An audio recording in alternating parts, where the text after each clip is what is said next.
Welcome back. Hope everybody's doing well. What day is this? It's Tuesday.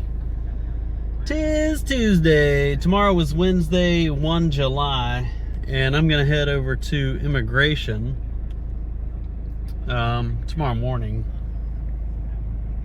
I think it'll be safe enough to go in the morning because we don't have to go to the bank or anything weird beforehand, because I'm just transferring my 1-year visa stamp, I guess whatever's left of it, over to my new passport, which seems like a pretty straightforward venture. There are more confusing things that you could be doing at immigration, but this one just looked like a copy of my old passport, and I'll take the original with it, and then and then a copy of the bio stuff from my new passport, and of course I'll take my new passport with me so they can verify all that stuff. A copy of the visa page that I got, my 1-year visa, a copy of my last entry into Thailand, a copy of my most recent TM6, I think it is, which is not a thing anymore, right? You just use the TDAC. So I'm gonna bring my TDAC from the trip we took to Vietnam and came back in, and then there is a form. It's I don't know if it had a TM number, but it's basically just a request or an application to move your stamp from passport X to passport Y, and it was pretty straightforward, and it laid out all of those requirements. These are the things you bring with you, and bickety bam. So when I got my initial 1-year stamp, they were like, hey, come back in 90 days. That'll be 1 July. And that will be your next check-in. And we did leave the country to go to Vietnam and came back, so that should have reset it. But because I've already got a new passport too, I'm just going to go ahead and try to get them both done in one fell swoop. Get my 90-day check-in done, and then as unnecessary as it may be, but because it's my first one since I've been on this visa, I'm going to do it anyway. And then travel to the main building, which is just like across the parking lot there at immigration, and see if I can get my stamp transferred. That one will take a little bit longer, so maybe we do that first and then I get my 90-day check-in done. But yeah, for today, it's Tuesday, we're going to head over to the bank, and we've got to make a payment today to our builder, and I think this is I think it's the 3rd or 4th of 5 payments that we're doing, but they're kind of coming close to the end. So yeah, we're gonna head to the bank, and then maybe shop around for a bit, and then just had a banging lunch. I'm still eating leftovers from the other night, some of that amazing curry, and wife is climbing in the truck. It's pretty humorous. How many payments do we have left today, and then 2 more, or 1 more? Today and 2 more. 6 payments or 5? 5 total. So we'll pay today, which is kind of like just over the midpoint, and then we'll have 2 more payments. Yeah, and then we're also gonna, I think, confirm with the builder today our parking area roof extension, which is gonna be like this vinyl kind of covering instead of doing it. Typically you would see houses over here do it with metal, and they extend it out, but then when you do that, the material is so heavy that there's all kinds of poles that you got to install and stuff like that.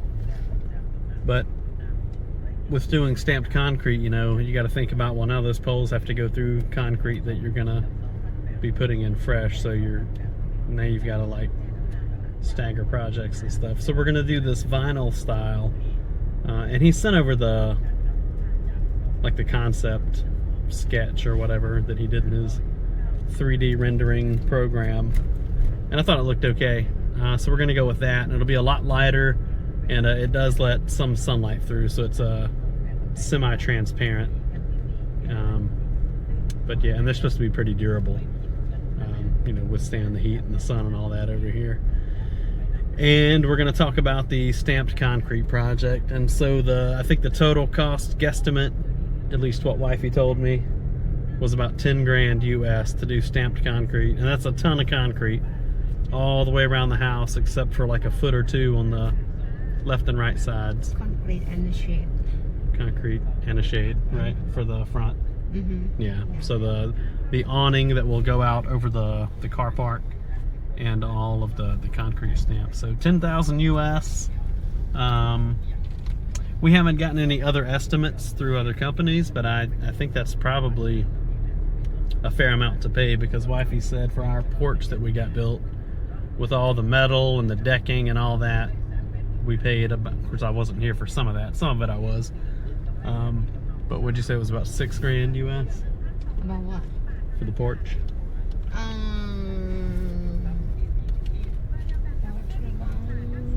Because that kitchen build and porch was probably 10,000 altogether, huh? More than that?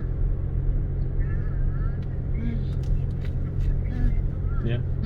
Yeah. So, anyway, ton of concrete and an awning for 10 grand. I don't think that's too bad. And then that should be the last big expenditure for the house before we get everything moved in and what little bit we move over. So, yeah. Check back with y'all here in a bit.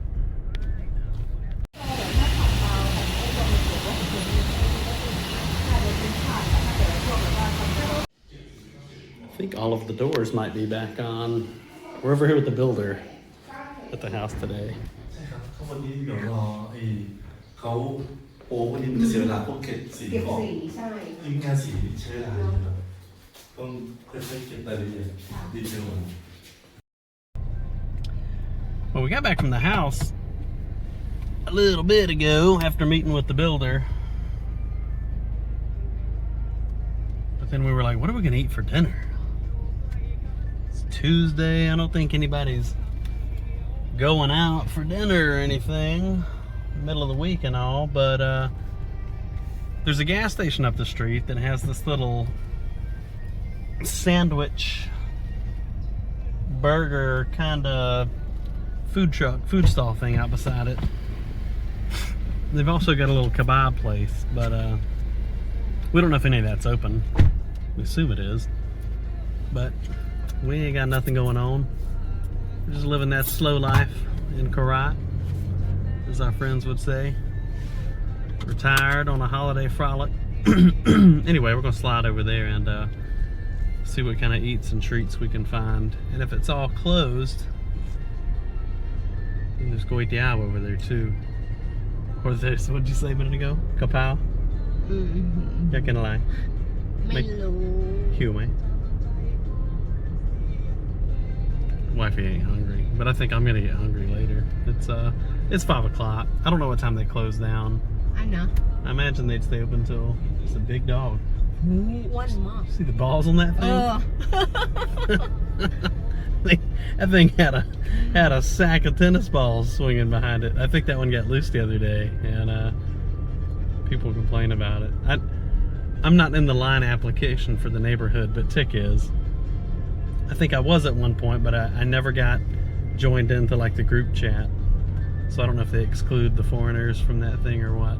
But anytime there's a nuisance animal running about the neighborhood or whatever, they share it in one of those line chats. But I don't think that was the dog. We did have a dog digging up our front yard. I say yard. Our 10-foot strip of grass that we have in front of the yard, or in front of the fence, where we've got our basil and some little trees planted. There was a dog digging the shit out of it the other day. Like chewed one of the little trees in half.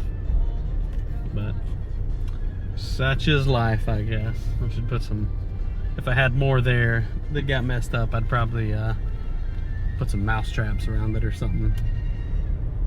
But it would be diabolical, wouldn't it? Anyway, let's slide over here and see what we can find. Well, the Aris or Aris Trail is the trailer over here that's got burgers and things, but I can't tell if they've got a schedule up. They've got kebabs, burgers. They can call. Keza? App trail อะไร Keza? Keza? Is that a mix between a pizza and a quesadilla. Is that what that is? ใช่ Oh, หนูเห็นเทลเม it's a hybrid. Well, they're closed, so we're gonna figure out another plan of attack. Steak Banya never fails to please the old taste buds. They've got a new building up over here. I don't think it's open yet, whatever it is. Little pond out here.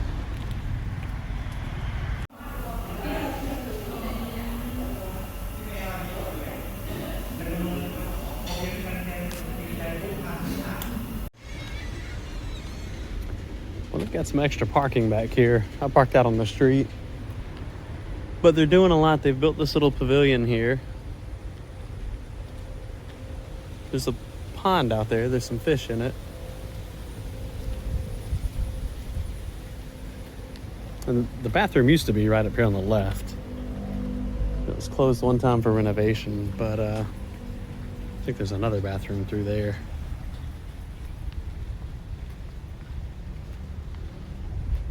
It's a nice little nature escape, though.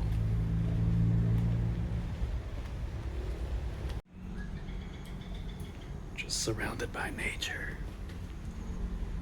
It's awesome.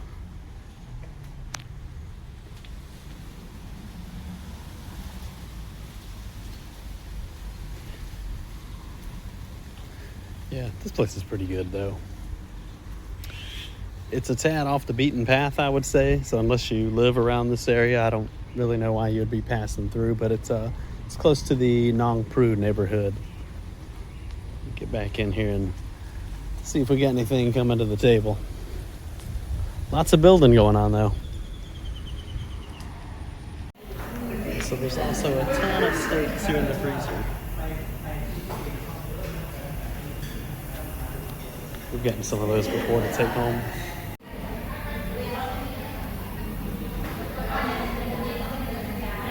Oh my Lord, can I finish this? yes Oh, chicken and vegetables chicken steak, some chim chow, rice, an egg, salad, French fries. Oh my God. And that's like Loy Kausa Bach, I mean. So $5 and change. That's a $5 fill up right there.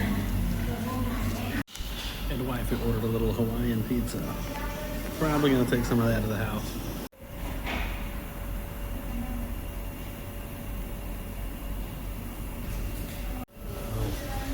I think we've got baby's brunch and my breakfast sorted. I don't think I can take anymore. That filled me up. And wife just grabbed a few steaks from up there in the freezer.มีริบอายพิคันย่า and tenderloin Tenderloin, huh? You know, for a long time, sorry, I got a Mentos in my mouth. For a long time, I thought this was a little resort across the street, but it's like I think a general might live there, and it's like a VIP officer quarters for when they have like a visiting general or somebody come to town. Pretty cool. Let me put it in the back. Got it?